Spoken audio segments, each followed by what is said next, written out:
morning, guys. So yesterday we ended up picking here at the big irrigator field, and we picked about 50 acres and pretty much got this whole front half done now. What's left on this field then is about 30 acres in that back field.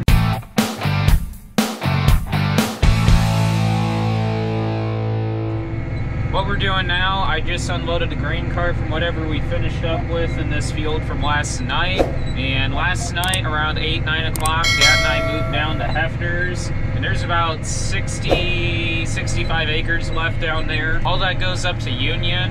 So we actually have Barry out today. And Barry is going to run one of the semis. So we're gonna have Grandpa in one semi and Barry in the other. And we're hoping that the elevator does not close down at noon because they're getting full in the area here. Brems, Union Mills, Malden, all of them are. So hopefully they don't close down at noon and they shut down at 4 like what they seem to normally do now. And we can hopefully get that field done today. Anybody need a free 35-foot brand new John Deere Draper? No, I didn't think so. You guys would rather take a McDon.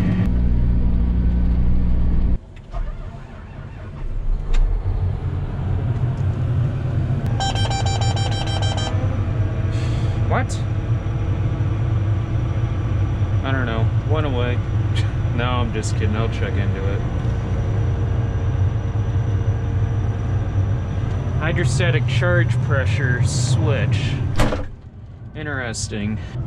I don't know. Went away. Must be because it's cold. So after I let the combine warm up for a little bit, I'm gonna go ahead and pick a few rounds till Dad gets over here with the green truck. For those of you wondering what we have left total, actually I was wrong. We have about 51 acres over here, so I guess we picked about 9 acres last night. What we have left total, there's probably about right at or just under 300 acres left. We got the Marx Farm, we got the Shin Farm, and we got a dab down on Grandma's, and the 30-some, 25-some acres left there on Grandpa's there. Booted. I didn't even get to pick around. Oh well. Back on grain cart duty. So we just opened up what I call the half-mile section. This is not quite half-mile rounds, but they're pretty darn close to it. That's why I just call it the half-mile section. The field right across the ditch here, that is what I call the L, and it's literally shaped like an L. And we don't have that one quite opened up yet. We'll get that one opened up later today. We still got to pick the ends off on the ditch there. That way we can get that opened up. Grandpa should be back here pretty soon. All he had to do was take that load and go dump it in one of the holding bins. The dryer's gonna go ahead and burn through whatever corn is in between the north and the south holding bin and run that all in that south bin. Monday, we need to haul out about 6 or 8 loads. It's actually supposed to snow that day, on Monday, on Veterans Day, and we're supposed to get about 6 inches of snow. And yeah, that's gonna be fun.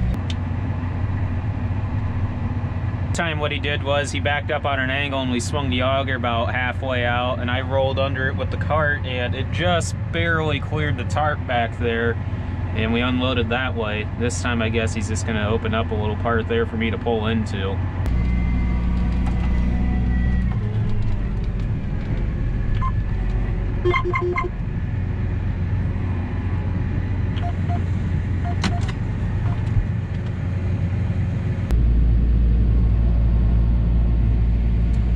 She full.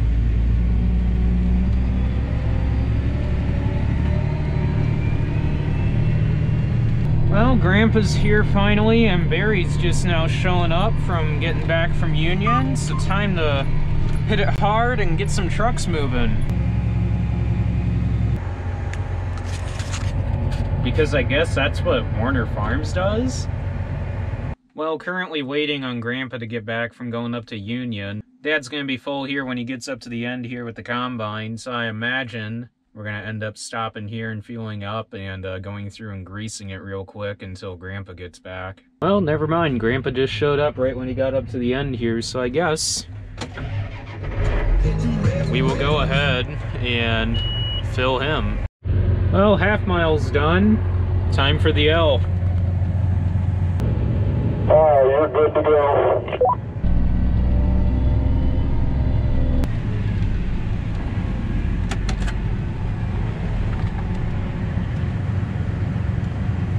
talked to a farmer the other day. He was pretty excited that his F2F yielded 105 bushels, dry land, western Kansas. And I was kind of pimping him about that. I said, really, dry land this year?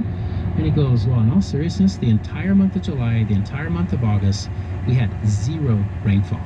And I didn't realize there was anywhere in the country like that. Huh. Yeah, but, come to Northwest Indiana. He was really happy given the kind of drought that it went through. So, you know, Bushel Billy, where's he from? He's on Instagram. I don't know where he's at. I want to say Illinois or somewhere there. Okay. But he's talked. I mean, he burned up now. Where they're I think you're kind of south central Illinois. There's a hot spot. Well, even my co-host Mitchell on the Fieldwork podcast, so he's in southeastern Iowa. They had way too much rain. Foil hat on for a minute because I know this is sometimes a thing for farmers. People don't like to share their information because where's it going to go? How does that work with FBN? Where, I mean, you're sharing it with other farmers, but does Google have access? Like, where does it go? They've never been asked that question. I bet not.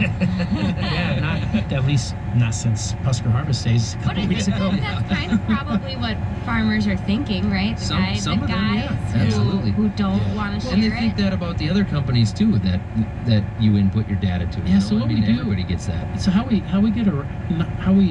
help farmers understand and sort of keep it on the honor system is you can only see data if you share your data. Sure. Otherwise, And it's anonymous.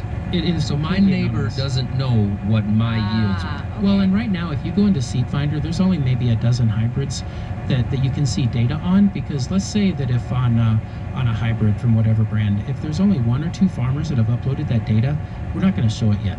There has to be enough farmers that have uploaded their data that you can't figure out who might it be. And when you say there's only a dozen different varieties or hybrids, you can see that. And you're talking about for 2019. For 2019. Yeah. Now by the end of the season, that'll be like 5,000. Waiting.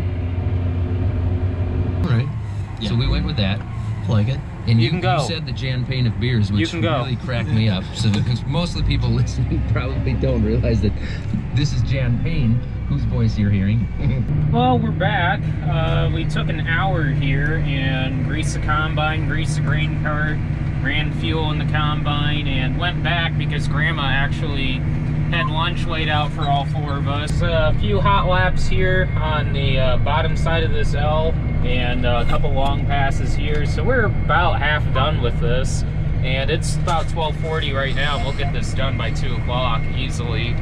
And I think we may move over to Marx's while Barry's still here and kind of help us move and kind of get things ready to go for tomorrow on Marx's. We may pick a little bit there tonight. There's about 30,000 bushel of storage left in that north bin out of that 40,000 bushel bin. So we might pick a little bit over there tonight. If not, we're definitely going to pick there tomorrow. Food, they expend a lot of energy that came out of their thermal cover that they've already figured out how to live in. You killed a bird. That was like a bushel and a half of corn, which is worth what? $1.50? It's $1.50 to a bushel and a half down there. That felt pretty good. Yeah. They didn't come up and eat it though. I didn't. No. At all? I don't. It laid there for quite a while. I thought about just going back and getting it. The coyote that saw you doing it, that was 30 yards away, got the bird before it got. You're probably right. That was probably... This idiot's gonna feed the birds. Oh, he's right here. You want to really take it down to a scary path? I'll tell you that you're really doing the pheasant a disfavor if you're shooting coyotes too.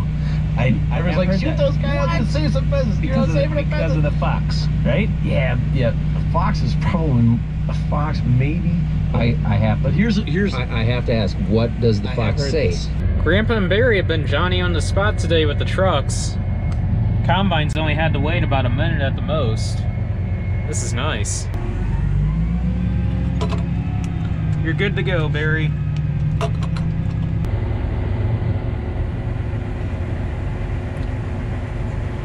And that's it for Hefner's. Folding. Never gets old watching that. Okay, you're good to go, Grandpa.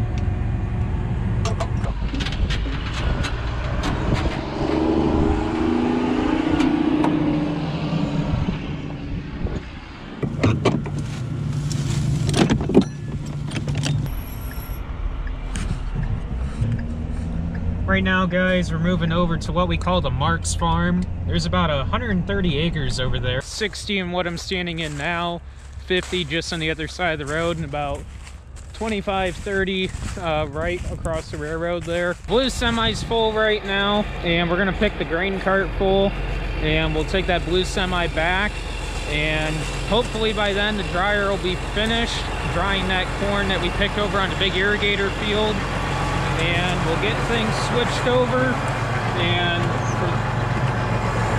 get the dryers switched over to that north bin. That way we can start drying this corn and getting that run in that north bin. I'm not entirely sure how much we're going to be able to pick tonight. I would say we'll easily be able to get this field done the way the corn's running, and I imagine we'll go ahead and move into that field across from 1250 here and get that opened up, and probably get about a quarter of that done tonight.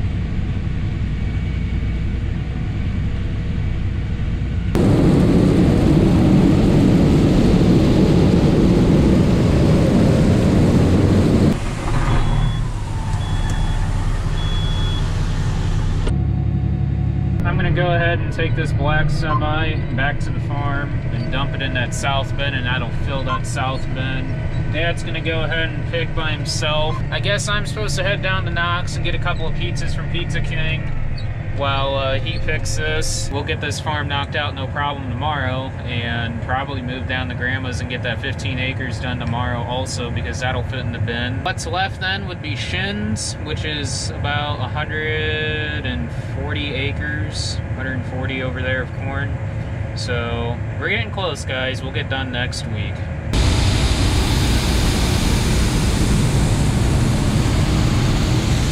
Thanks for watching, guys, and I'll catch you guys in the next video.